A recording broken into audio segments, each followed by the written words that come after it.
What does the Book of Enoch say? If you've ever flipped through the Bible, even just a bit, you might have stumbled upon the Book of Enoch, or at least heard it mentioned. That's because the author of the Epistle of Jude in the New Testament quotes the Book of Enoch word for word.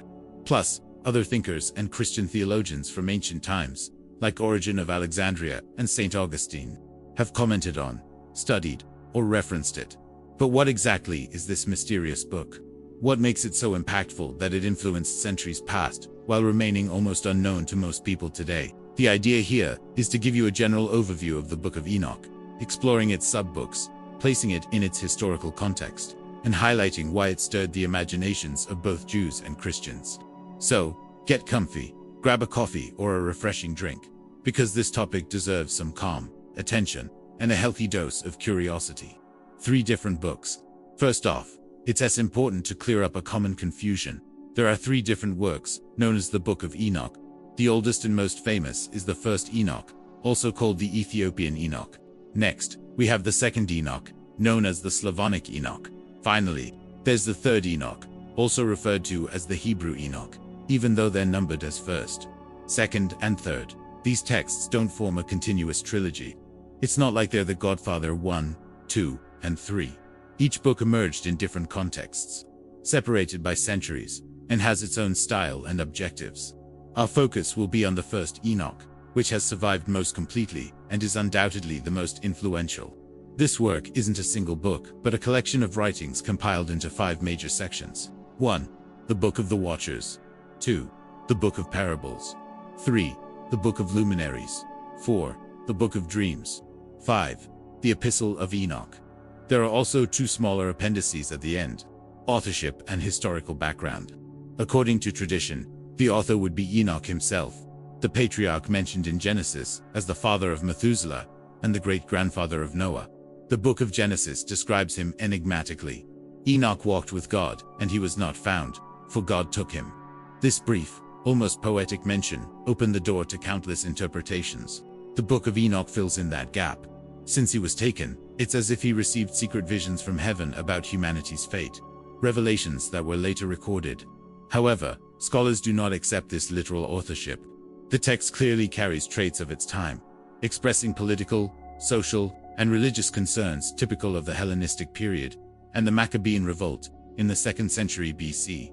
So, it is much more likely that it was written in that context and attributed to Enoch to gain authority. It's worth noting that this practice wasn't seen as fraudulent back then. It was common in apocalyptic writings for a character from the past to foresee events that had already happened for the readers. This technique is called vaticinium ex eventu, a prophecy made after the events but presented as if it were prior. The preservation of the text. The oldest manuscripts we have of the Book of Enoch are fragments in Aramaic, found among the Dead Sea Scrolls. These pieces date back to between the 3rd century BC and the 1st century AD. Later, some fragments in Greek, Latin, and Syriac circulated, but they were incomplete. The only reason we have the entire book today is thanks to Ethiopia. Between the 15th and 20th centuries, the book was preserved by Ethiopian communities, especially the Ethiopian Orthodox Church, which still considers Enoch an official part of the Bible. In this version, it survived in Ge'ez, the liturgical language of Ethiopia, and that's why it's also called the Ethiopian Enoch. The content: 5 major sections. Now, let's dive into what the Book of Enoch really says. 1. The Book of the Watchers. This section narrates one of the most fascinating and disturbing stories in ancient Jewish literature. A group of angels, called the Watchers, descends to earth and joins with human women. From this union, colossal, violent, and cannibalistic giants are born, devouring everything from crops to people. Additionally, these angels share forbidden knowledge with humans: astrology, magic, metallurgy, cosmetics, weapons, skills that increase corruption and violence.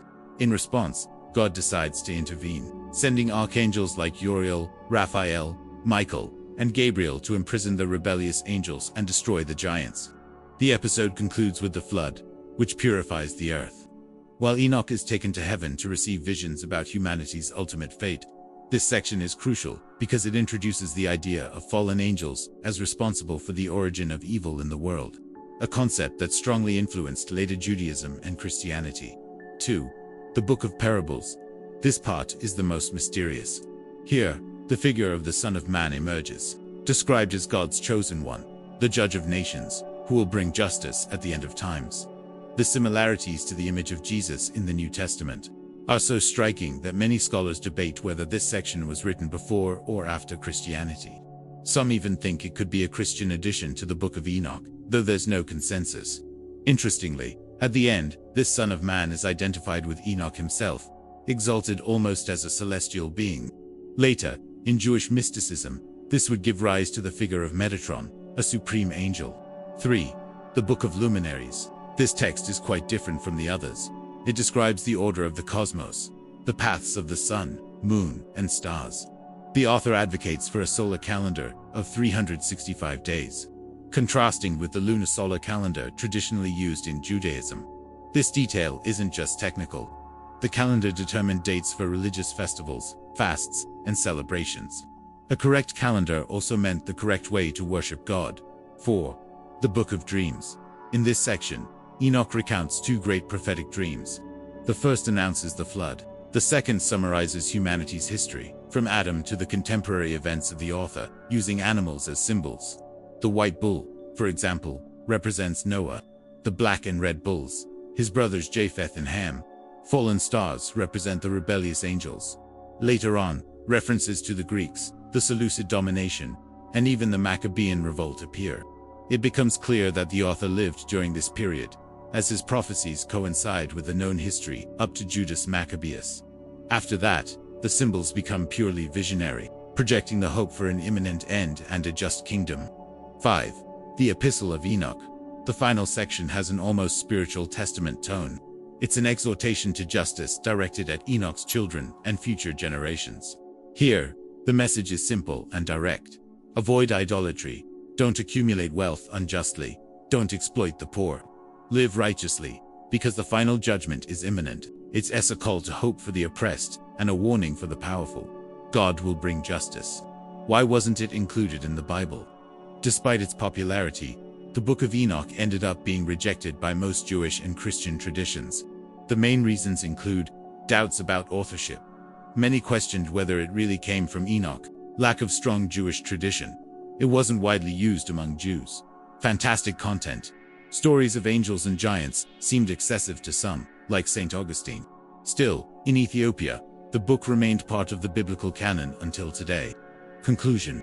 The Book of Enoch is one of the most intriguing texts from antiquity. Its blend of mythical narratives, cosmic visions, and ethical messages has profoundly influenced both Judaism and Christianity. Even outside most Bibles, its ideas fallen angels. Final judgment, Son of Man, hope for the righteous continue to resonate in religious imaginations today. As experts have noted, due to its size, diversity, and impact, the Book of Enoch is one of the most important Jewish texts that survived from the Greco-Roman period. Perhaps the greatest lesson it imparts is this: in times of crisis and oppression, people seek visions of greater justice, hope, and a future where evil will be defeated. The Book of Enoch embodies that sentiment, a cry for justice and a promise that heaven hasn't forgotten the earth. Thank you so much for watching this video. It's such a joy to share the word of God with you. If this message has blessed your life, please give it a like. It really helps the channel reach more people. Share this video with your friends and family so that more hearts can be touched by the truth of the gospel. If you haven't subscribed yet, take a moment to subscribe and activate the bell to receive all notifications for upcoming Bible studies. May God greatly bless your life and your family.